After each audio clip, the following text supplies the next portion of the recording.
చిరంజీవ సుఖీ భవ శతమానం భవతి శతాయుః పురుషः శతేంద్రియ ఆయుష్యేవేంద్రియే ప్రతిష్టతి సమస్తదేవతా సంపూర్ణ అనుగ్రహ ప్రసాదేన శీఘ్రమేవ ఆయురారోగ్య ఐశ్వర్యాభివృద్ధిరస్తు అఖండలక్ష్మి దినదినాభివృద్ధిరస్తు సమస్త శుభకార్యేషు సర్వదా దిగ్విజయితా సిద్ధిరస్తు వృత్తిరీత్యా వ్యాపారరీత్యా ఉద్యోగరీత్యా అఖండలక్ష్మి దినదినాభివృద్ధిరస్తు.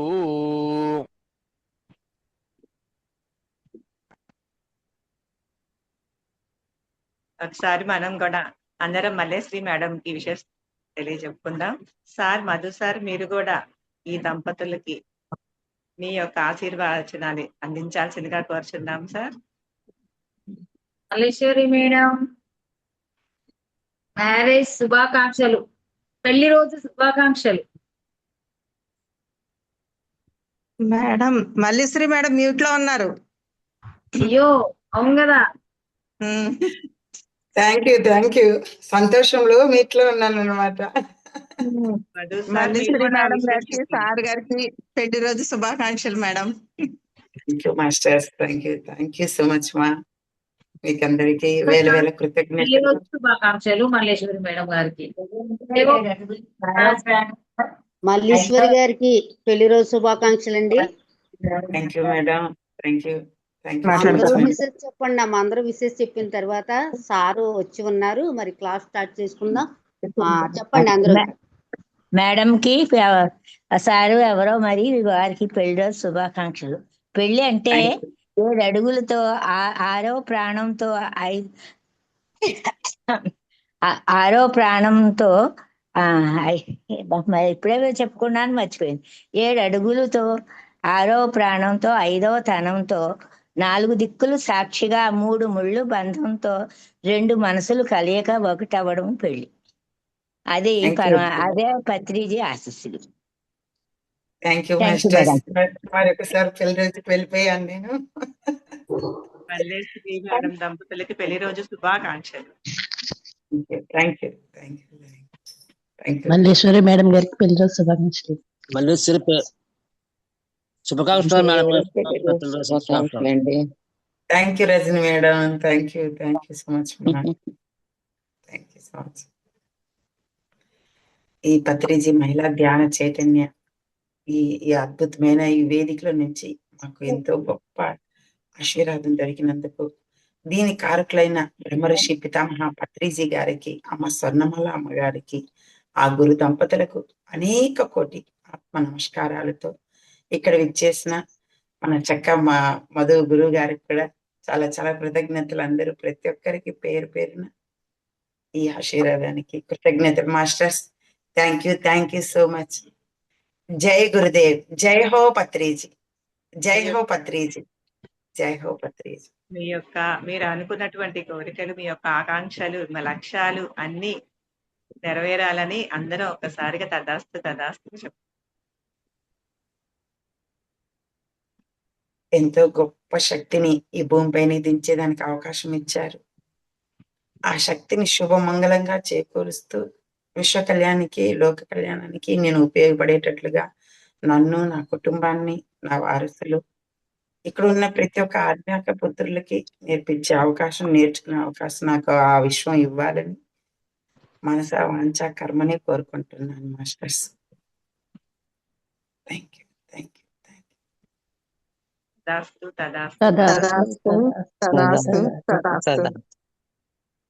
You so much. సార్ విచ్చేసి ఉన్నారు. సార్కి కొంచెం టైం ఉంది. సార్ ఒకసారి ఇన్వైట్ చేసుకుందాము. పత్రిజీ మహిళా చైతన్యం శైలజా మేడం గారి విజయం ద్వారా ఏర్పడింది పత్రిజీ మహిళా చైతన్యం.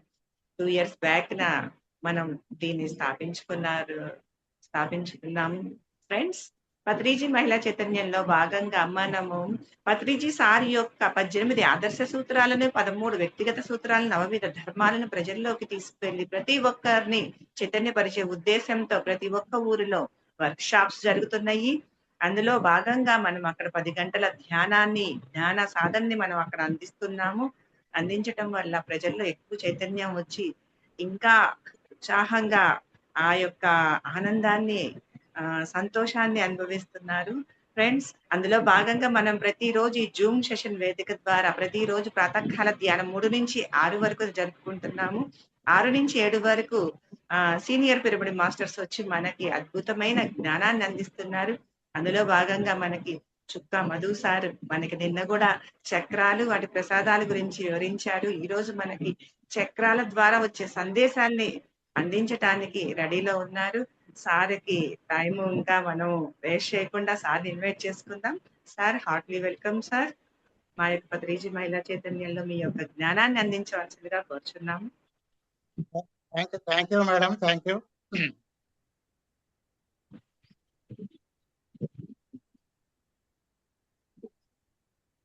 వినిపిస్తోందా?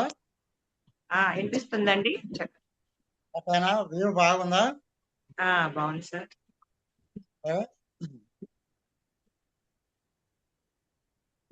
సదాశివ సమారంభం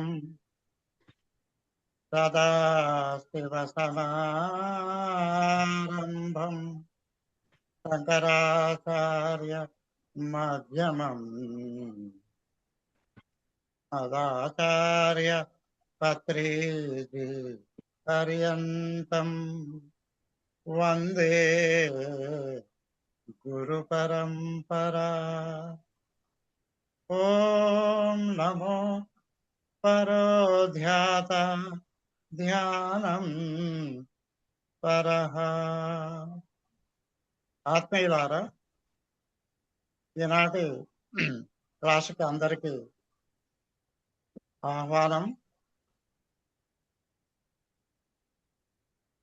మీ బృందం తరఫున మరి ఎంతో శ్రద్ధగా, ఎంతో ఆసక్తితో, ఎంతో ప్రేమగా ఈ కార్యక్రమాలు క్రమం తప్పకుండా నిర్వహిస్తున్నందుకు మీ సాంకేతిక టీంకి, ఈ బృందం సభ్యులందరికీ కూడా మరి ధ్యాన అభినందనలు. ఈరోజు మల్లీశ్వరి దంపతుల పెళ్లి రోజు అని తెలిసింది. ఆ దంపతులకి ఆశీస్సులు. మన భారతీయ సంస్కృతిలో మరి వివాహము, వి అంటే వింత, వాహము అంటే బండి, వాహనం. వివాహం అంటేనే వింత బండి. ఎక్కడో అమ్మాయి పుడుతుంది, పెరుగుతుంది, ఎక్కడో అబ్బాయి పుడతాడు, పెరుగుతాడు. ఇప్పుడు వీరిద్దరిని పెళ్లి అనే పేరుతో మనం ముడి వేస్తున్నాం. ఒక ముడి కాదు, 3 ముడులు వేస్తున్నారు. మరి ఇంతకు వివాహం యొక్క లక్ష్యం ఏమిటంటే, మన పెద్దలు చెప్పింది ఏమిటంటే, ధర్మ అర్థ కామ మోక్షాలు ఈ గృహస్థ ఆశ్రమం ద్వారా ఒక మానవుడు సాధించాలి అనేది మన భారతీయ సంస్కృతిలో వివాహానికి చాలా పెద్దపీట వేశారు. 7 జన్మల బంధం అంటారు వివాహాన్ని. మరి ఇప్పుడు 3 ముడులు వేసిన 3 రోజులకే పటాకులు అయిపోతున్నాయి. సరే, వి అంటే వింత, వాహం అంటే బండి, వింత బండి. అసలు స్త్రీ పురుషులే అపోజిట్ క్యారెక్టర్. వారు బండికి 2 చక్రాలు లాంటి వాళ్ళు. మరి అలాంటి వింత స్వభావాలున్న ఇద్దరు మనుషులు ఒక దగ్గరకు వచ్చి ఒక కుటుంబ వ్యవస్థ. అంతకుముందు బ్రహ్మచర్యం, విద్యాభ్యాసం నేర్చుకునే సమయం, తర్వాత గృహస్థాశ్రమం, తర్వాత వానప్రస్థం అని చెప్పారు మన పెద్దలు, 3వ ఆశ్రమం. నీ బరువు బాధ్యతలు అన్నీ తీరిన తర్వాత నువ్వు మరి సంఘ సేవకు పూనుకోవాలి. ధర్మం శరణం గచ్చామి, బుద్ధం శరణం గచ్చామి, సంఘం శరణం గచ్చామని బుద్ధ భగవానుడు కూడా అదే చెప్పారు. ఇక సన్యాసాశ్రమం కూడా ఓ 25 ఏళ్ళు నిర్వహించినాక సన్యాసాశ్రమం, వానప్రస్థం అన్నారు. అంటే ఏంది? అప్పుడు నీ వ్యక్తిగత ఆత్మ సాధన అని చెప్పారు. 4 దశలు చెప్పారు మన భారతీయ ఋషులు. ఈ అన్ని దశలలో ధర్మ, అర్థ, కామ, మోక్షాలు సాధించాలి ఒక మనిషి అని చెప్పారు. దానికి మరి ఏమిటి, బ్రహ్మర్షి పితామహ అన్నట్టుగా సంసారంలోనే నిర్వాణం. నువ్వు దేనిని వదులుకోవాల్సిన అవసరమే లేదు అని గృహస్థాశ్రమానికే పెద్ద పీట వేశారు. నేను చిన్నజీయర్ స్వామిని అడిగాను ఓ 45 ఏళ్ల క్రిందట. ఆయన కాశీ నుంచి చదువుకొని వచ్చి మా కోదాడలో రామాలయంలో మీటింగ్ పెట్టినప్పుడు ఓ ప్రశ్న వేశాను. అయ్యా, ఈ ఆత్మజ్ఞాన సంపాదనకి మరి సన్యాసి, నీలాగా సన్యాసే కావాలా, సంసారులకు అర్హత లేదా అని అడిగాను. అడిగితే ఆయన భలే ఆన్సర్ ఇచ్చాడు. మాస్టారు, మా అమ్మ నాయన అనుకుంటే ఇలాగే, అసలు నేను పుట్టేవాడిని కాదు కదా అన్నాడు ఆయన. అంటే ఏ ఆశ్రమం వాడికైనా గృహస్థే ఆధారము అని చెప్పాడు ఆయన. అందుకనే గృహస్థాశ్రమమే గొప్పది. గృహస్థాశ్రమం ఏమీ అడ్డంకి కాదు. కానీ నేను వేద పాఠశాలని పెట్టాలి అని ఒక ప్రత్యేక జీవిత లక్ష్యం పెట్టుకున్నాను కాబట్టి నేను సన్యాసి దీక్ష మా తాతను ఒప్పించి తీసుకున్నాను మాస్టారు అని ఆయన చెప్పారు. అలాగా మిత్రులారా, మరి నేను చాలా చిన్న వయసులోనే, అంటే డిగ్రీ చదివే రోజులలోనే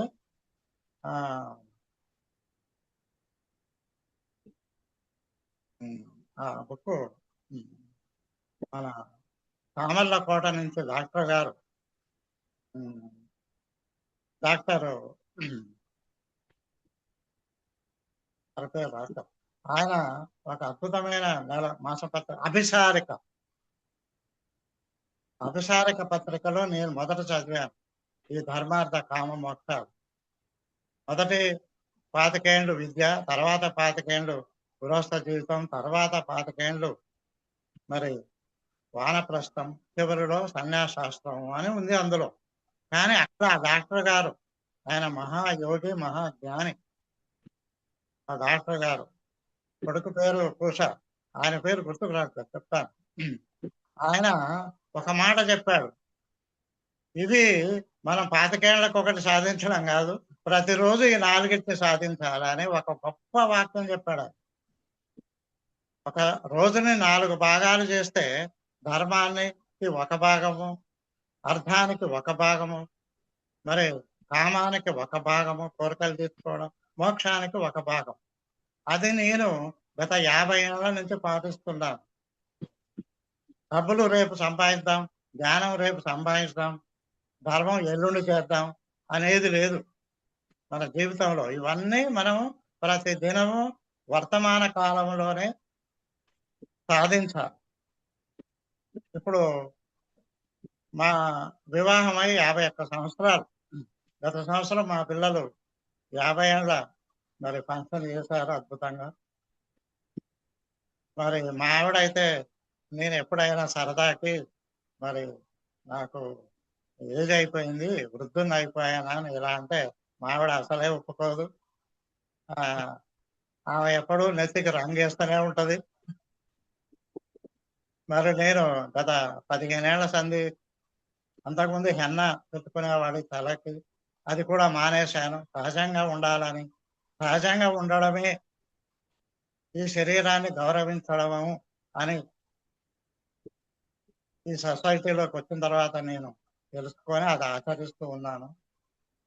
అలాగా మిత్రులారా, ఈరోజు టాపిక్ మరి సప్త చక్రాల సందేశాలు అని నేను ఆల్రెడీ ఇచ్చాను. కానీ నిన్న చక్రాలే చెప్పుకున్నాము, ఇవాళ చక్రాలు కాదు, రేపు చెప్పుకున్నాం. ఇవాళ కాంతితో అనుసంధానం. అసలు ఒక అద్భుతమైన అవగాహన మీకు ఇవ్వాలి అని అనిపించింది నాకు. దీంట్లో ఒక కథ చెప్తే మీరందరూ చాలా బాగా ఆనందిస్తారు అనుకుంటున్నాను. దేవుడు దేవుడు దేవుడు అని అంటుంటారు. ఇంతకు దేవుడు అంటే ఏమిటి? మీరు ఏమనుకుంటున్నారు దేవుడు అంటే? మీకు పెన్ను, నోట్బుక్ ఉంటే దాని మీద ఒక వాక్యం 2 వాక్యాలు రాయండి. మీరు దేవుడు అంటే ఏమనుకుంటున్నారు? అసలు దేవుడు అంటే ఏమిటో ఇవాళ నేను చెప్తాను. మీరు రాసుకోలేకపోతే మనసులో దేవుడు అనగా ఇది అని చెప్పుకోండి. తర్వాత నేను చెప్పే సబ్జెక్ట్ని మీరు అవగాహన చేసుకొని మీ భావనలని సరి చేసుకుంటారని ఆశిస్తున్నాను. మనకు బాబు మోహన్ తెలుసు, కమేడియన్ యాక్టర్.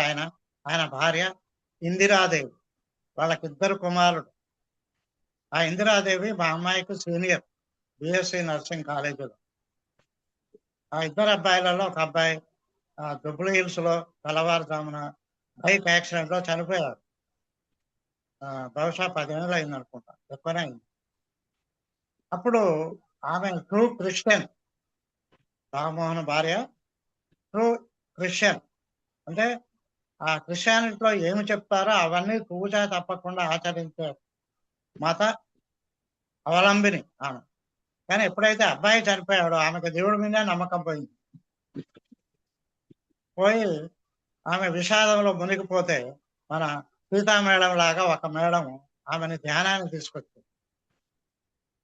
అక్షరకరంగా ఆ జూబ్లీ హిల్స్ లో ఫంక్షన్ హాల్లో పత్రిసార్ క్లాస్ ఉంది ఆ రోజు.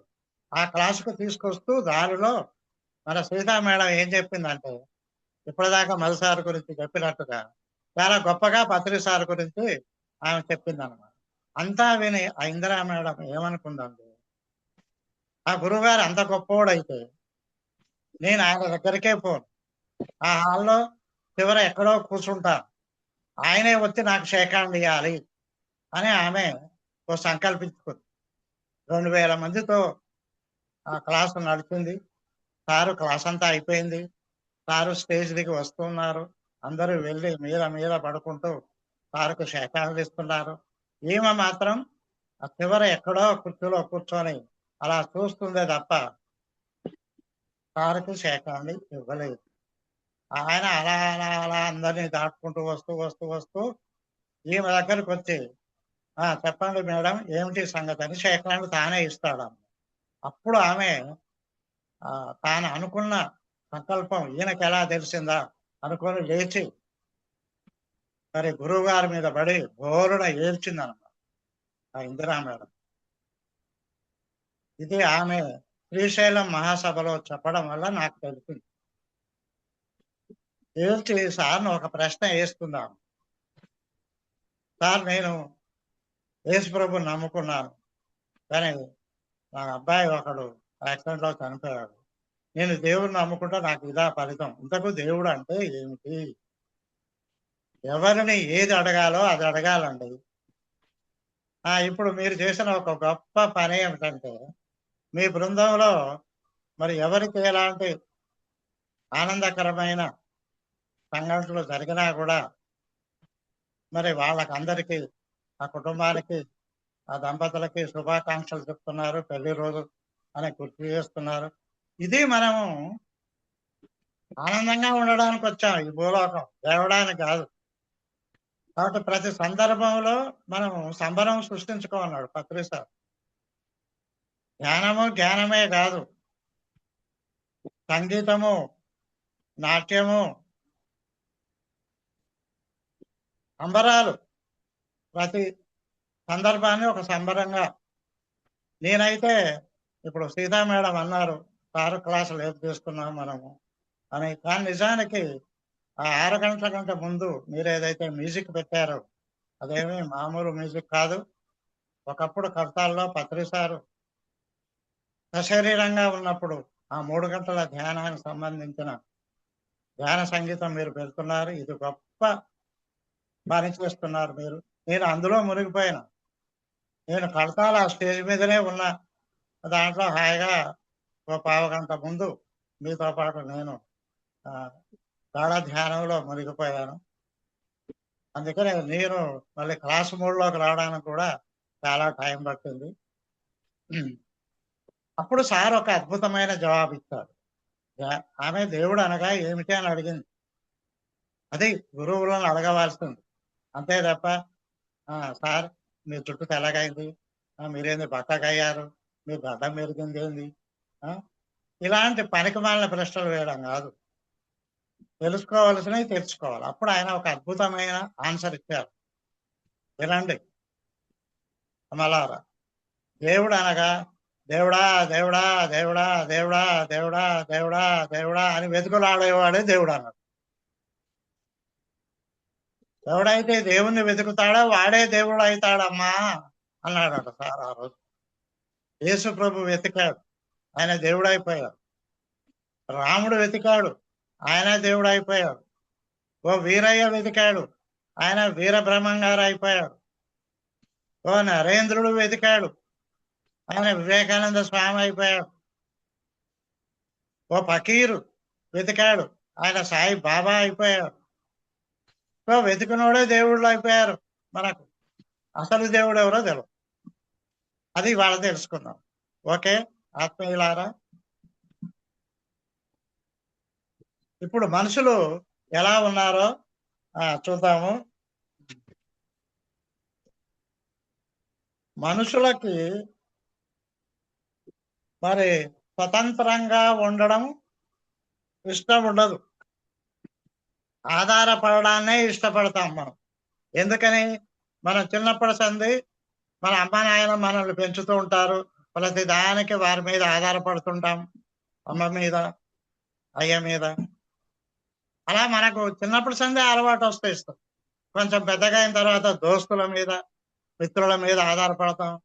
ఇంకా కొంచెం అయితే క్లాస్మేట్లు బెంచ్ మెట్ల మీద ఆధారపడతాం. ఇంకా కొంచెం పెద్దగా అయితే పెళ్ళం మీద మొగుడు మీద ఆధారపడతాం. ఇలా ప్రతి దశలో కూడా మనకి ఆధారపడడం అనేది ఒక అలవాటు అయిపోయింది. ఎందుకంటే ఇందులో ఎలాంటి కష్టం ఉండదు. ఇప్పుడు నేను మా ఆవిడ ఇప్పుడు 4 గంటలకు లేచాం. ఇవాళ హైదరాబాద్లో మంచిళ్ళు వస్తాయి మాకు. ఆమె పని ఆమె చేసుకుంటూ ఉంటుంది. నేను 4 గంటల నుంచి 6 గంటల దాకా ఏం చేయాలో నాకేం పర్లేదు. ఎందుకంటే ఆమె పనులు ఆమె చేసుకుంటూ ఉంటుంది. ఇక నేనేం చేస్తానంటే పాలు వేడి చేసుకొని ఒక కాఫీ కలుపుకొని తాగుతాను. అయితే ధ్యానం లేక స్వాధ్యాయం, లేకపోతే టీవీలో PMCలో సీనియర్ మాస్టర్లు మొన్న ఏమైనా చెప్పారా లేటెస్ట్ అంటే అనుకోకుండా మన దుగ్గిరాల రామలక్ష్మి మేడం చాలా అద్భుతమైన క్లాస్ తీసుకున్నారు ఈవెంట్ మీద. ఇప్పుడు భూమి మీద ఏం జరగబోతోంది, మీరైతే 10 ఏళ్ల నుండో 20 ఏళ్ల నుండో ఎదురు చూస్తున్నారు ఎప్పుడు యుగాంతం అవుతుందా. నేనైతే 50 ఏళ్ల సంది ఎదురు చూస్తున్నా. మరి నాకెంత తొందర ఉంటుందో మీరు ఆలోచించుకోండి. కానీ పత్రి సార్ ఒకటే అన్నారు, ఆధ్యాత్మికతలో తొందర లేదు. ఎప్పుడు ఏది జరగాలో అప్పుడు అది జరుగుతుంది. కానీ మన రామలక్ష్మి మేడం గారు చాలా అద్భుతమైన విషయాలు చెప్పారు. తొందరలోనే పరమాత్మ పచ్చ జెండా ఊపబోతున్నాడు. ఈ భూమిని మరి ఏమంటారు దేవలోకంగా మార్చబోతున్నారు పరమ గురువులు, నక్షత్రలోక వాసులు అందరూ. బీ రెడీ, సిద్ధంగా ఉండండి అని వారు చాలా అద్భుతమైన లేటెస్ట్ సమాచారాన్ని ఇచ్చారు. సరే మిత్రులారా, మనుషులు ఎందుకు ఆధారపడతారంటే ఏ కష్టం ఉండదు.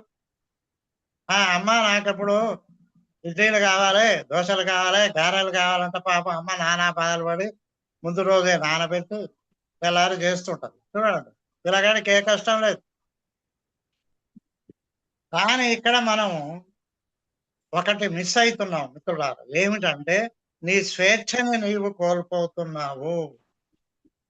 నీ జీవితం నీ చేతిలో ఉంది అనేది మర్చిపోయి ఇతరుల చేతిలో పెట్టేస్తున్నావు. ఓ అమ్మ చేతిలో, ఓ నాయన చేతిలో, ఓ స్నేహితుని చేతిలో, ఓ మొగడి చేతిలో, ఓ పెళ్ళాం చేతిలో, ఓ గవర్నమెంట్ చేతిలో, ఓ పార్టీ చేతిలో పెట్టేస్తున్నావు. నీ జీవితాన్ని నువ్వు నడుపుకోవడం లేదు.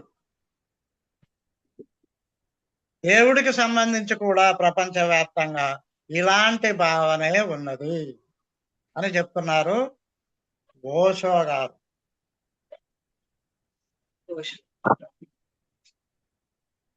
ఓషో కథలు.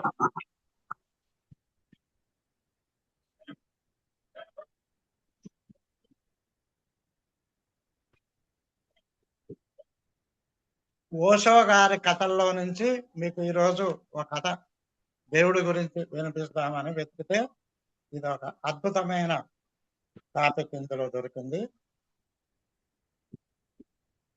ప్రపంచవ్యాప్తంగా దేవుడి గురించి ఇలాంటి భావన, ఎలాంటి భావన? ఆధారపడడం అనేది మనం అలవాటైపోయింది. దేవుణ్ణి అందరూ కలిసి ఒక మనిషిలాగా చేసేశారు. వ్యక్తిని చేయడం వల్ల అతనిపై ఆధారపడడం ఈజీ కదా. దేవుడు అంటే ఒక మనిషి, మన కోరికలు తీర్చాలి, మన కష్టాలు తీర్చాలి, మనకు రక్షణ ఇవ్వాలి. ఇది మన భావన. లాభం కలిగితే ఏమంటాం? దేవుని దయ అంటాం. మరి నష్టం కలిగితే దేవుడికి మన మీద కోపం వచ్చింది. ఇప్పుడు చాలా మంది చెప్తున్నారు కదా, ఫలానా దేవుని పేరు తెలవకపోతే నువ్వు నరకానికి పోతావు అని భయపెడుతున్నారు కదా. అంటే ఆయనకేం పని లేదన్నమాట. మన భారతదేశం జనాభా 150 కోట్లు అయితే ఎవరిని కనిపెడతాడు ఆయన? ఎలా శిక్షలు ఇస్తారు? భూమి మీద 700 కోట్ల మంది ఉన్నారు. మరి వీళ్ళ లెక్కలు ఎక్కడ రాసి పెడతారు? ఆ చిత్రగుప్తుడు ఎడ కూర్చుంటాడు పాపం. చిత్రం అంటే బొమ్మ, గుప్త అంటే రహస్యము. నీలోనే ఒక డిపార్ట్మెంట్ ఉంది, అది రహస్యంగా నువ్వు చేసే ప్రతి పనిని రికార్డ్ చేస్తూ పోతుంది, CCTV కెమెరా లాగా. దాని పేరే గుప్త చిత్రం. దాని విచిత్రంగా చిత్రగుప్తుడని ఒక మనిషి లాగా పెట్టుకున్నారు మనుషులు. అది మనలోనే ఉంది గుప్త చిత్రం. సరే, దేవుణ్ణి కోరికలు తీర్చేవాడుగా, మన ఆస్తిపాస్తుల్ని రక్షించేవాడుగా, మన వ్యాపారాలకు లాభాలు ఇచ్చేవాడుగా తయారు చేశారు జనం. అసలు దేవుడు అంటే ఏమిటి? దేవుడు అనగా ఒక అపూర్వమైన భావన. యద్భావం తద్భవతే అంటారే. నువ్వు శివాలయం వెళితే అక్కడ ఏముంటది? ఓ గుండ్రాయి ఉంటది. కానీ ఆ గుండ్రాయినే లింగమని, మహేశ్వరుడని మనం భావిస్తున్నామే, అదిగో ఆ భావన గొప్పది. ఓ చెట్టుని పరమాత్మ స్వరూపంగా భావిస్తున్నామే, ఒక అశ్వత్థ వృక్షాన్ని, ఓ రాగి చెట్టుని, అగో ఆ భావన గొప్పది. ఒక నీటి ప్రవాహాన్ని, గంగమ్మ మునిగితే పాపాలు పోతాయి, ఎంతో పవిత్రం అని నువ్వు అనుకుంటున్నావే, భావిస్తున్నా, అది గొప్పది. సత్యంతో దానికి సంబంధం ఉంది. దేనికి? భావనకు సంబంధం ఉంది. భావం, భావన, భావం భావాతీతం అంటుంది వేదాంతం. అది ప్రపంచ విషయాలతో సంబంధం లేదు. అందుకనే ఓ ఫకీరు సాయిబాబా ఆత్మజ్ఞానాన్ని బోధించాడు జనాలకి. ఆస్తిపాస్తులతో ఎక్కడ సంబంధం ఉంది? ఒక వీరబ్రహ్మం గారు వడ్ల పని చేసుకుంటూ ఆత్మజ్ఞానాన్ని బోధించాడు. ఆయన వృత్తితో సంబంధం ఏముంది? ఒక జనక మహారాజు ఆత్మజ్ఞానాన్ని సభలో పంచిపెట్టాడు, పదవితో సంబంధం ఏముంది? కాబట్టి సత్యానికి ప్రాపంచిక స్థితిగతులకి సంబంధం లేదు. ఆత్మజ్ఞాని గోచి పెట్టుకోవచ్చు. వేమారెడ్డి గారు వేమన యోగయ్యాడు. ఆయనకు ఒంటి మీద ఏముంది? గోచి మాత్రమే ఉంది. కానీ అద్భుతమైన ఆత్మజ్ఞానాన్ని ఆయన చెప్పాడు. తల్లిదండ్రి మీద దయలేని పుత్రుడు అన్నాడు ఆయన. మనమంతా మన అమ్మ నాయన అనుకుంటున్నాం, కానీ ఆయన చెప్పింది ఒక యోగి.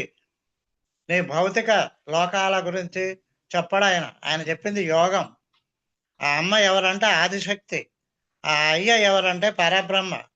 వాళ్ళ మీద మనకు దయలేదట. మనమేమనుకుంటున్నాం? మన మీద వాళ్ళకు దయలేదు అనుకుంటున్నాం. కానీ ఆయన ఏమన్నాడంటే, తల్లిదండ్రి మీద దయలేని పుత్రుడు పుట్టనేమి వాడు గిట్టనేమి, పుట్టలోన చెదలు పుట్టదా గిట్టదా, విశ్వదాభిరామ వినురవేమ. వాళ్ళ మీదనే మనకు దయలేదు. దేవుని మరిచి ఎంతో మంది ఇవాళ బతుకుతున్నారు. నాస్తికులు అసలు లేరనే వాదిస్తున్నారు. అందుకే పత్రి సారు, బుద్ధుడు, బ్రహ్మంగా లాంటి వాళ్ళు వచ్చి శ్వాస మీద ధ్యాస అన్నారు. ఒరే, శ్వాసే దేవుడురా బాబు, ఇది గాలి కాదురా బాబు, కాళి కాంబరా అన్నాడు బ్రహ్మంగారు. శ్వాసే గురువు అన్నాడు పత్రి సారు. చూడండి శ్వాసకి ఎన్ని పేర్లు పెట్టారు. అందుకని మనకు దైవధ్యాస లేక జీవిస్తున్నామని చెప్పాడు వేమన్న గారు. చూడండి, దైవత్వం అన్నది అతీత శక్తి అని అనుకుంటున్నాం మనం, కానీ నిజానికి అది మనలో భాగం. దేహమే దేవాలయం. దేవాలయంలో ఎవరు ఉంటారు? దేవుడు ఉంటాడు కదా. కాబట్టి జీవుడే దేవుడు, కానీ నమ్మబుద్ధి కావట్లేదు. ఎందుకంటే ఇప్పటిదాకా మనం విన్నదంతా అసత్యం. సత్యం వింటే కదా మనకు నమ్మకం అనిపించేది. ఇక సత్యాన్వేషి, మీరంతా ఇప్పుడు సత్యం వెంటబడ్డారు. ఏ పేరైనా పెట్టుకోండి. ఈ సత్యాన్వేషలోనే సరి అయిన అవగాహన వస్తుంది. అందుకే బుద్ధ భగవానుడు ఏమంటారంటే, సరి అయిన భావన, సరి అయిన వృత్తి, సరి అయిన ధ్యానము, ఈ అన్నిటినీ సరి అయిన అన్నాడు ఆయన. ఎందుకని? మనం అంతా సరికాని దాంట్లో బతుకుతున్నాం. చూడండి, ఇక్కడ చెప్తున్నాడు ఓషో గారు ఏమని, సత్యాన్వేషికి ఒకటి ముందు తెలుస్తుంది. ఏమిటి? నా ప్రాణం నేను చేయాలరా బాబు అనేది తెలుస్తుంది. నా ఆత్మని నేనే ఉద్ధరించుకోవాలని తెలుస్తుంది. ఎవడు నన్ను ఉద్ధరించడు. ఎవడి వాస్తవానికి వాడే సృష్టికర్త అని బ్రహ్మర్షి పితామహ పత్రిజీ తులసి దళంలో వాళ్ళ అద్భుతంగా చెప్తారు. ఇంకా తన దుఃఖానికి తానే కర్త, తన సంతోషానికి తానే బాధ్యుడు. ఇది స్వయం సృష్టి. దేవుడు మన తలరాత రాయలేదు. దేవుడు మన తలరాత రాయలేదు అని తెలుసుకొని, అలా తెలుసుకోవడమే దైవత్వం. మిత్రులారా, నీ జీవితం నీకు అర్థమైందంటే నీ సృష్టికర్త నువ్వే, పోషణకర్త నువ్వే, లయకర్త కూడా నువ్వే. ఇప్పుడు మీరు ధ్యానంలోకి వచ్చారంటే ఎక్కడికి వచ్చారు? మార్పులోకి వచ్చారు, లయంలోకి వచ్చారు. దీనికి ఆది గురువు ఎవరు? మహేశ్వరుడు. ఆయన 112 ధ్యాన పద్ధతులు చెప్పాడు. ఇప్పుడు అందులో ప్రయాణిస్తున్నాం మనం. దేంట్లో? మార్పులో ప్రయాణం చేస్తున్నాం. మనం మారితే యుగం మారుతుంది అని చెప్తారు మారెళ్ళ శ్రీరామకృష్ణ గారు, గాయత్రి పరివార్ గురువు గారు. కాబట్టి ఎప్పుడైతే ఈ విషయాలు తెలుసుకుంటావో ఆధారపడడం అనేది నువ్వు మానుకుంటావు. మనం గారెలు తినాలి అనుకున్నాము, రాత్రే ఆ పెసళ్ళు నానబెట్టుకుంటాము, రుబ్బు పెట్టుకుంటాము, ఉదయం గారెలు వేసుకుంటాం. ఏ దేవుడన్నా వచ్చి మనకేమైనా గారెలు చేసి పెడతాడా? మన వెంకన్న స్వామి, మన కనకదుర్గమ్మ, మన సాయిబాబా, మన భగవాన్ సత్యసాయి ఎవ్వరూ చేసి పెట్టరు. ఇది ఇంకా మనకు బుర్రకెక్కలేదు. నీ ఆత్మని నువ్వే ఉద్ధరించుకోరా బాబా అని 100 మంది గురువులు వచ్చి చెప్పిపోయారు. ఉద్ధరే ఆత్మానామాని శంకరాచార్యుల కానించి, కానీ మన బుర్రకే ఎక్కలేదు. ఇక ఆ స్థాయికి, అంటే నా జీవితానికి నేనే సృష్టికర్తను అనే తెలుసుకునే స్థాయికి వచ్చిన వ్యక్తికి గురువు, శిష్యుడు, తక్కువవాడు, ఎక్కువవాడు అనే భావనే ఉండదు. అందుకే పత్రి సారు ఆ కడతాలు ఆశ్రమంలో ఊకిన వాళ్ళని కూడా కూర్చోబెట్టి అలా కాళ్ళకు మొక్కి శాలువాలు కప్పేవాడు. ఎందుకని? ఈ సృష్టిలో ఎక్కువ తక్కువలు లేవు, ఈ విశ్వమే పరమాత్మ రూపం అని ఆయనకు తెలుసు. కాబట్టి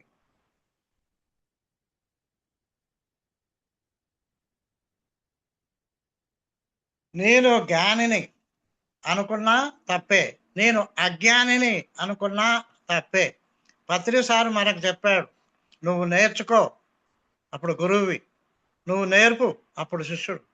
నేర్పేటప్పుడు గురువువి, నేర్చుకునేటప్పుడు శిష్యుడివి. ఒకే సమయంలో మనం గురువుగా ఉండాలి, అదే సందర్భంలో శిష్యుడిగా ఉండాలి అని చెప్పాడు ఆయన. చూడండి, కాబట్టి ఒక అడుగు ముందుకి, ఒక అడుగు వెనక్కి. ఇందులో ఎవడు గొప్ప, ఎవడు తక్కువ?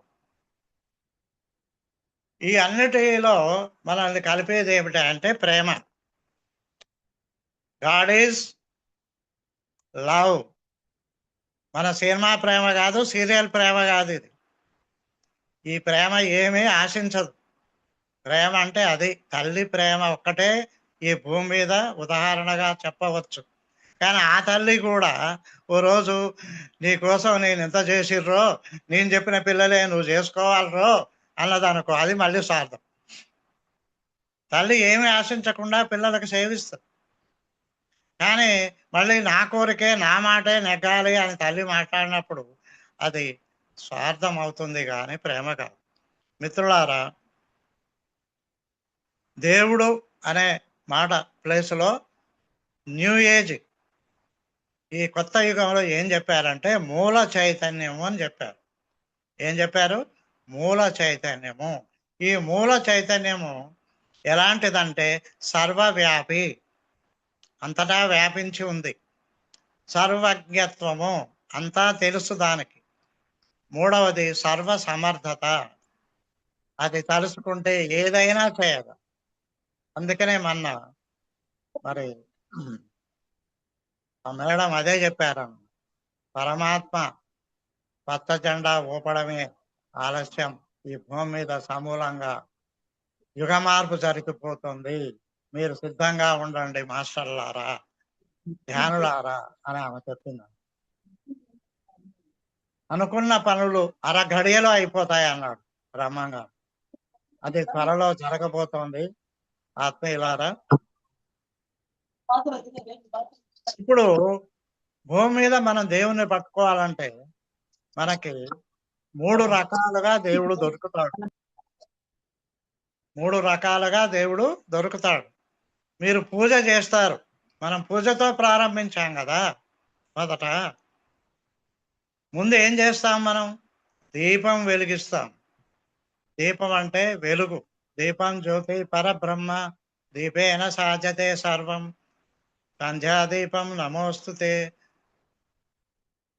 దీపం పరబ్రహ్మ స్వరూపం అని చెప్తుంటారు. అంటే వెలుగు.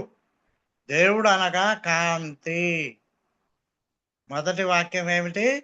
దేవుడు అనగా కాంతి అని తెలుసుకుంటే మీకు దేవుడు ఎవరో తెలిసిపోయినట్టే.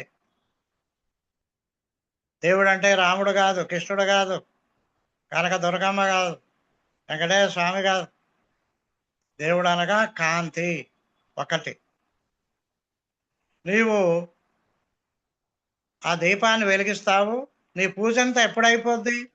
హారతిని కళ్ళకు అద్దుకున్నప్పుడు అయిపోద్ది. మరి కళ్ళకే ఎందుకు అద్దుకోవాలి? పొట్టకు అద్దుకోవచ్చుగా. అంటే కళ్ళలో ఉన్న జ్యోతి బయట వెలిగే జ్యోతి ఒకటే. ఇది దేవుడి యొక్క ఒక రూపము. ఈ కాంతితో అనుసంధానం అనే మాట ఇప్పుడిప్పుడే వింటున్నాం మనం. నేనైతే 2010లో బెంగళూరు మానస ఫౌండేషన్ పోయినప్పుడు అక్కడ తెలుసుకున్నాను కాంతితో అనుసంధానం అనేది. ఇప్పటిదాకా మీరు 3 నుంచి 5 దాకా ధ్యానం చేశారు, 6 దాకా, 4, 5, 6, 3 గంటలు ధ్యానం చేశారు. కానీ సప్త ఋషులు ఏం చెప్పారంటే, ఇంత ఆయాసం అవసరం లేదురా బాబు, 10 నిమిషాలు మీరు కాంతితో అనుసంధానం చేస్తే చాలు అన్నారు. అమలారా బాగా వినండి, 180 నిమిషాలు ధ్యానం చేయాల్సిన అవసరం లేదు అన్నారు వాళ్ళు. 10 నిమిషాలు చాలు అన్నాడు. ఎలాగా అంటే ఈ భూమి మీద ఇంతవరకు కాంతితో కనెక్షన్ లేదు మనకి. ఇటీవలనే బ్రహ్మర్షి పితామహ కృషి వల్లనే భూమి చుట్టూ ఉన్న కంచె కూడా తీసేయడం వల్ల ఆ దైవ కాంతి ఈ భూలోకం మీద కుమ్మరించబడుతోంది. ఈ మధ్య కాలంలో అందుకే పిఎంసీలో కాంతితో అనుసంధానం అనే programme Balakrishna master Ramachari sir master పెట్టారు. నేను 2010లోనే మెహదీపట్నం ధ్యాన కేంద్రంలో కాంతితో అనుసంధానం క్లాస్ చెప్పాను. అప్పటి సంది కాంతితో అనుసంధానమే చెప్తా, ధ్యానం తక్కువ చెప్తాను నేను. శ్వాస మీద ధ్యాస. కేవలం కళ్ళు మూసుకోండి అందరూ ఒకసారి, ఎంత ఈజీయో చెప్తాను నేను. మీరు 3 గంటల ధ్యానం ఒకటి, ఈ 10 నిమిషాల కాంతితో అనుసంధానం ఒకటి. ఇంకా మనకు 10 నిమిషాలు ఉంది, కాంతితో అనుసంధానం చేద్దాం. అందరూ కళ్ళు మూసుకోండి, నేను చెప్పినట్టు మనసులో అనుకోండి.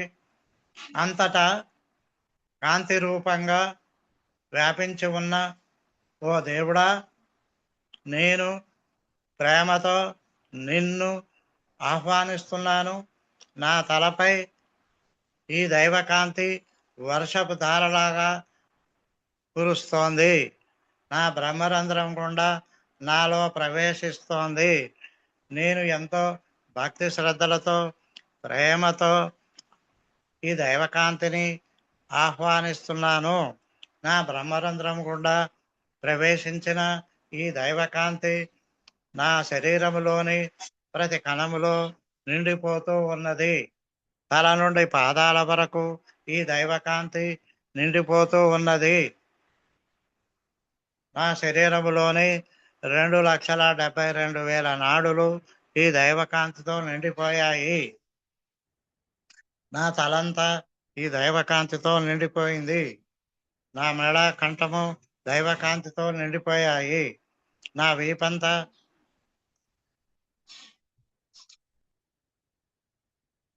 దైవకాంతితో నిండిపోయింది.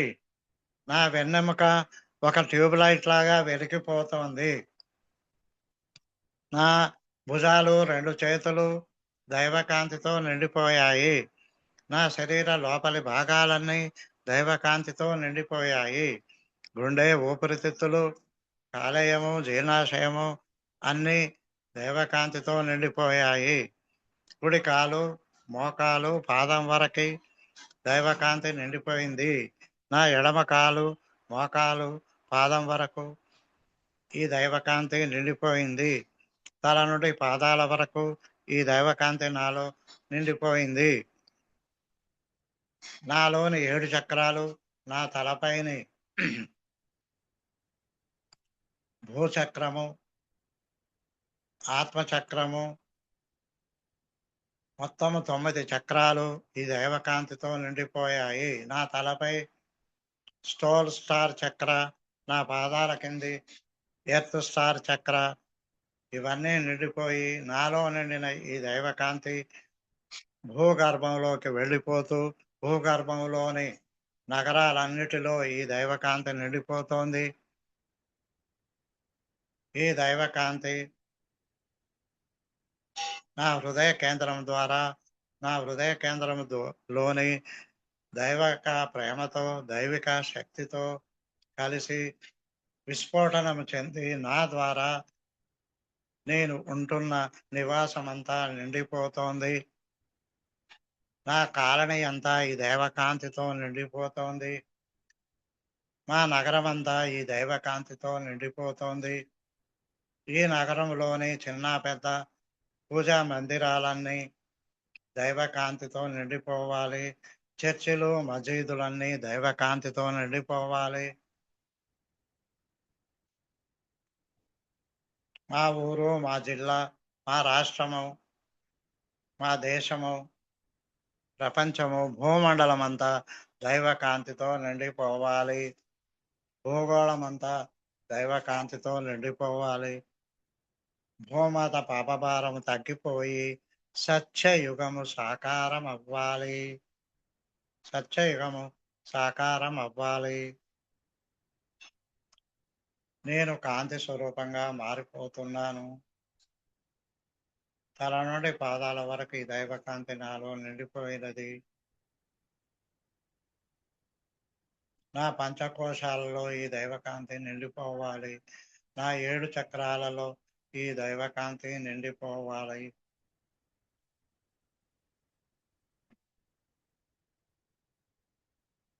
నీలో దీపం వెలిగించు, నీవే వెలుగై వ్యాపించు, నీలో దీపం వెలిగించు. నీవే వెలుగై వ్యాపించు, శాంతి మంత్రమున ధ్యాన తంత్రమున, శాంతి మంత్రమున ధ్యాన తంత్రమున జన కళ్యాణ సాధించు. నీలో దీపం వెలిగించు, నీవే వెలుగై వ్యాపించు, నీలో దేవుడు అనగా వ్యక్తి కాదు, దేవుడు అనగా ఒక శక్తి స్వరూపము.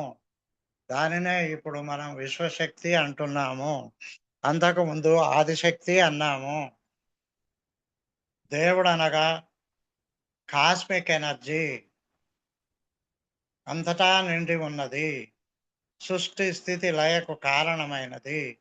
ఇక దేవుడు అనగా రెండవ రూపము, దేవుడు అనగా కాంతి స్వరూపము. మొదటిది శక్తి స్వరూపం అయితే ఈ శక్తి స్వరూపాన్ని మనం ధ్యానం ద్వారా సంపాదించుకుంటున్నాం మిత్రులారా. రెండవది కాంతి స్వరూపం. ఈ కాంతి స్వరూపాన్ని ఆహ్వానించుకుంటే చాలు అని సప్త ఋషులు మనకిచ్చారు. 7 నిమిషాలు చేస్తే చాలన్నారు.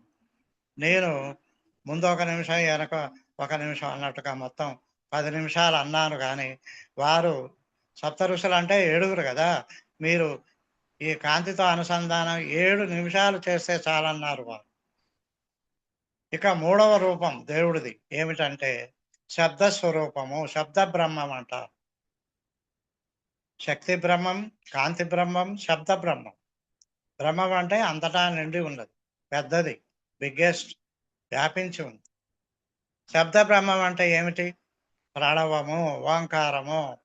ఓంకారనాదానుసంధానమౌ గానమే శంకర భరణము, శంకర గలని గలము శ్రీ హరిపద కమలము. అది కదా ఓంకారము.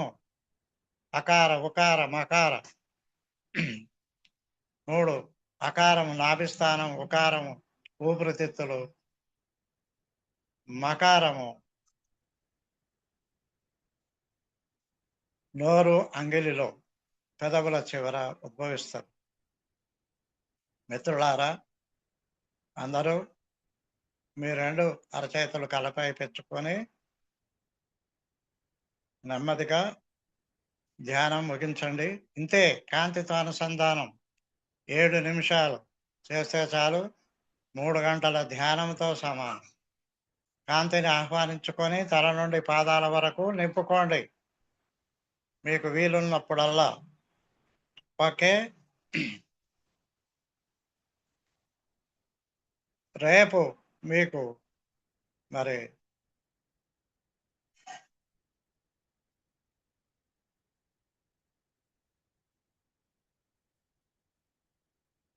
కాంతి సమాచారం వినండి. కాంతి లోకాలు ఉన్నాయి మిత్రులారా. దానికి లీడర్స్ ఎవరంటే సనక సనందాదులు, వీరు 4 ఉంటారు. ఇక విశ్వకేంద్ర సూర్యుడు ఉన్నారు కాంతి లోకంలో. ఈయన తర్వాత 2వ సూర్యుడు గ్యాలక్టిక్ కేంద్ర సూర్యుడు. ఇక 3వ సూర్యుడు గ్రహ సూర్యుడు, ప్లానెట్ సన్. ఈయన తర్వాత 4వ సూర్యుడు మనం చూస్తున్న సూర్యుడు. ఈయన కుటుంబంలోనే మనం ఉన్నాము. 9 గ్రహాలు ఉన్నాయి. దీన్నే మనం ఇప్పుడు సోలార్ ఫ్యామిలీ అంటున్నాం, సూర్య కుటుంబం అంటున్నాం. మళ్ళీ వెనక్కి పోతాం. సూర్య కుటుంబం పైన సూర్యుడు, ఈయన పైన గ్రహ సూర్యుడు, ఆయన పైన గ్యాలక్టిక్ కేంద్ర సూర్యుడు, ఆయన పైన గ్రేట్ సెంట్రల్ సన్ లేదా విశ్వ కేంద్ర సూర్యుడు. వీరికి మూలము కాంతి లోకాలు. వాటికి హెడ్స్ ఎవరంటే సనక సనందాదులు. కాంతి అంటేనే సమాచారము. సూర్యుడేమీ మాట్లాడడం లేదు, తెల్లారంగానే వస్తాడు. ఏం సమాచారం ఇస్తాడో తెలియదు, అందరూ లేచి కూర్చుంటారు. అన్ని జీవులు లేండ్రా బాబు లేండి అంటాడు ఆయన. ఆయన రాకపోతే ఇంతే సంగతి.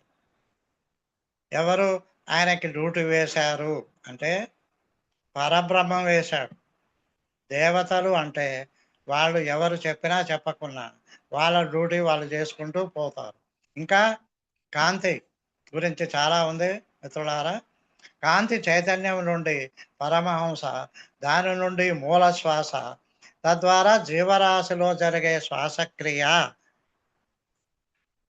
ఇప్పుడు మనం గాలి పీల్స్తున్నామే, అది అక్కడి నుంచి వస్తుంది. కాంతి చైతన్యం నుండి పరమహంస స్థితి, తర్వాత మూల శ్వాస, అక్కడి నుండి మన జీవ శ్వాస ఏర్పడుతుంది. ఇంకా ఈ కాంతి లోకాలలో యాసెండెడ్ మాస్టర్స్ ఉన్నారు, కాంతి జీవులు ఉన్నాయి, కాంతి కార్యకర్తలు ఉన్నారు, లైట్ వర్కర్స్ అంటున్నారు ఇప్పుడు వాళ్ళనే. ఇంకా దేవతలు ఉన్నారు, దేవదూతలు ఉన్నారు, ఇంకా 7 రేస్ మాస్టర్స్ ఉన్నారు. ఇదంతా మూల కాంతి చైతన్యం యొక్క సమాచారం మిత్రులారా. ఈరోజు నేను 3 ఒక కాంతి గురించి చెప్పాను. దేవుడు అనగా కాంతి, దేవుడు అనగా శబ్దము, ఓంకారము 2, దేవుడు అనగా శక్తి చైతన్యం. మిగతా 2 గురించి రేపు చెప్తాను. ఇంతకు మూల చైతన్యం యొక్క స్థితి ఏమిటి? సర్వ వ్యాపకత్వం. చెప్పండి. సర్వ వ్యాపకత్వం, సర్వ సమర్థత, సర్వజ్ఞత్వం కలిగి మూల చైతన్యం ఉంటుంది. పత్రిసారు తులసి దళంలో ప్రతి పేజీలో 100 పుస్తకాల సారం ఉంది. ఒక్క తులసి దళం మీ ఇంట్లో పెట్టుకోండి, మీకు సుమారు 250 పుస్తకాలు చదివినంత సారాంశం గురువుగారు అందులో రాశారు. ఇదైతే నేను చెప్తున్న ఈ విషయం అయితే డిఎన్ఏ స్వర్ణలత మేడం రచించిన అద్భుత సృష్టి అనే గ్రంథంలోది నేను చెప్పిన ఈనాటి టాపిక్ మిత్రులారా. ఇంకా 2 భాగాలు ఉంది, రేపు చెప్తాను నేను. ఇవాళ నేను మరి మీరంతా చాలా ఏమంటారు, ఒక భావంలో ఉన్నది మీ బృందం అంతా అనుకుంటున్నారు. అందుకే మంచి మంచి విషయాలు నా ద్వారా గురువులు చెప్పిస్తున్నారని నాకు అర్థమవుతుంది. నేను ఒకటి చెప్పాలనుకుంటే తెల్లారేసరికి మరొక టాపిక్ తయారై నాతో చెప్పిస్తున్నారు గురువులు. కాబట్టి ఆశీర్వాదాలు, అభినందనలు. Thank you. ఈరోజు మనకి మధు సార్ చాలా చాలా చాలా చాలా అద్భుతంగా మనకి టాపిక్ చెప్పారు. ఈరోజు సార్ మనకి మొత్తం కాంతి గురించి చెప్తూ వచ్చేసారు. అదే సార్ అన్నట్లుగా ఒక టాపిక్ అనుకుంటే మళ్ళీ వేరే టాపిక్ లోకి వెళ్ళేసేసి మొత్తం చాలా అద్భుతమైన టాపిక్ మనకు వచ్చింది. దేవుణ్ణి వెతికేవాడే దేవుడు అవుతాడు, దేవుడా దేవుడా అని మనం ఎవరైతే వెతుకుతున్నారో వాళ్ళే దేవుడు అవుతారు. కానీ ఆ విషయం వాళ్ళకి తెలియదు. మళ్ళీ మనకి చిత్రగుప్తుడు అంటే గనక మనకి మనలో ఉన్నటువంటి మన ఇక్కడ చిట్టాలన్నీ రాసేవాడు అంటే గుప్త చిత్రంగా ఉంటాడనమాట. అంటే చిత్రగుప్తుడు అంటే మన యొక్క రహస్యాలన్నీ గుప్తంగా ఉంచేసేసి మనకి చిత్రం ద్వారా, పిక్చర్ ద్వారా విజువలైజేషన్ చూపిస్తారనేసి ఈ పాయింట్ కూడా చాలా అద్భుతంగా మనకి చెప్పారు సారు. ఇంకా మనం ఎప్పుడు సత్యంతో ఉండాలి. అంటే సత్యంతో ఉంటేనే ఆ భావన ఆ భావంతోనే ఉంటే, సత్యం అనే భావనే ముఖ్యం అన్నమాట. సత్యంతో ఉండాలనే భావనే మనల్ని ఎక్కువగా ముందుకు తీసుకెళ్తుంది. అదే భావన అనేది ముఖ్యమైనది అని చెప్పారు. ఇంకా మూల చైతన్యం అనేది మనకి ప్రపంచం అంతటా వ్యాపించి ఉంటుంది. ఆ మూల చైతన్యం విశ్వం అంతటా వ్యాపించి ఉంటుంది. సర్వ సమర్థత కలిగి కూడా ఉంటుంది. మళ్ళీ ఇప్పుడు దేవుడు అనగా ఇంకా వేరే ఏమే కాదు, కాంతితో అనుసంధానం అవుతూ సార్ ఇప్పుడు మనకి మెడిటేషన్ చేపించారు. ఆ 10 నిమిషాల మెడిటేషన్ లో కూడా అసలు నాకు బాడీ మొత్తం చాలా వైబ్రేషన్స్ వచ్చాయి. చాలా అద్భుతంగా ఉంది. అంటే కాంతిని మనం ప్రతి ఒక్క ప్లేస్ కి అట్లాగా తీసుకువెళ్తూ ఉండాలి, ఆ యొక్క వైబ్రేషన్ ని, ఆ యొక్క శక్తిని అన్నట్టుగా మనకి సార్ మనకి ఇందులో చెప్తారు. మళ్ళీ అకార ఉకార మకారాలు అంటే మనలో ఉన్న ఆ ఓంకారం ఎలాగా వస్తుంది అది కూడా చెప్పారు. మళ్ళీ సూర్య కుటుంబం గురించి, సూర్య కుటుంబంలో మనకి మెయిన్ ఎవరు మనకి సూర్య కుటుంబంలో సనక సనందాదులు. మొదటి లెవెల్ అది. ఆ, అది సెంట్రల్ సన్, విశ్వ కేంద్ర సూర్యుడు. ఓకే. మొత్తం 4 సూర్యులు ఉన్నారు, మనకు ఒక్క సూర్యుడే తెలుసు. ఆ, అదే. చెప్పండి, బాగా చెప్తున్నారు. మెయిన్ మనకి సనక సనందాదులు మనం అంటాం కదా, మెయిన్ మనకు వచ్చేసరికి సనక సనందాదులు ముఖ్యం అన్నమాట. ఇందులో వచ్చేసరికి మనకి సూర్య కుటుంబంలో అంటే సూర్య కుటుంబం మనకి ముందు కనిపించేదంటే సూర్య కుటుంబం, దీని వెనక సార్ చెప్పినట్లుగా ఇంకా 4 లేయర్స్ లాగా వెళ్తూ వస్తాయి అన్నమాట. అవే కదా సార్ మీరు చెప్పింది? 4 సూర్యులు ఉన్నారు మన వెనక, మన సూర్యుడు వెనక ఇంకా ముగ్గురు ఉన్నారు. అవునవును. అట్లాగా మనకి సార్ ఈ రోజు మొత్తం కాంటిని తీసుకొనేసేసి చాలా అద్భుతమైన టాపిక్ ని అందించారు. అసలు చాలా చాలా ధన్యవాదాలు సార్. పత్రిజీ మహిళా చైతన్యానికి వచ్చి మాకు ఒక్కొక్క రోజు ఒక్కొక్క పాయింట్ కొత్తగా అందిస్తున్నారు. నిన్న చక్రాలు ప్రసాదాలు అవి మాకు తెలియదు, ఈ రోజు కాంతి, ఇది ఒక కొత్త సబ్జెక్ట్ మేము ఈ రోజు నేర్చుకోవడానికి మాకు అవకాశం దొరికింది. మీకు పత్రిజీ మహిళా చైతన్య తరఫున మరొకసారి ధన్యవాదాలు సార్. ఫ్రెండ్స్ మాట్లాడండి, ఎవరైనా డౌట్స్ ఉన్నా కానీ సార్ని అడగండి, వీడియో లాంచ్ చేసుకొని అడగండి. సూర్యకుమారి గారు. డిమాండ్ ను బట్టే సరుకు సప్లై ఉంటదిరా, మీరందరూ జ్ఞానాన్ని కోరుకుంటున్నారు కాబట్టి అద్భుతమైన జ్ఞానం ఈ క్లాసులో కుమ్మరించ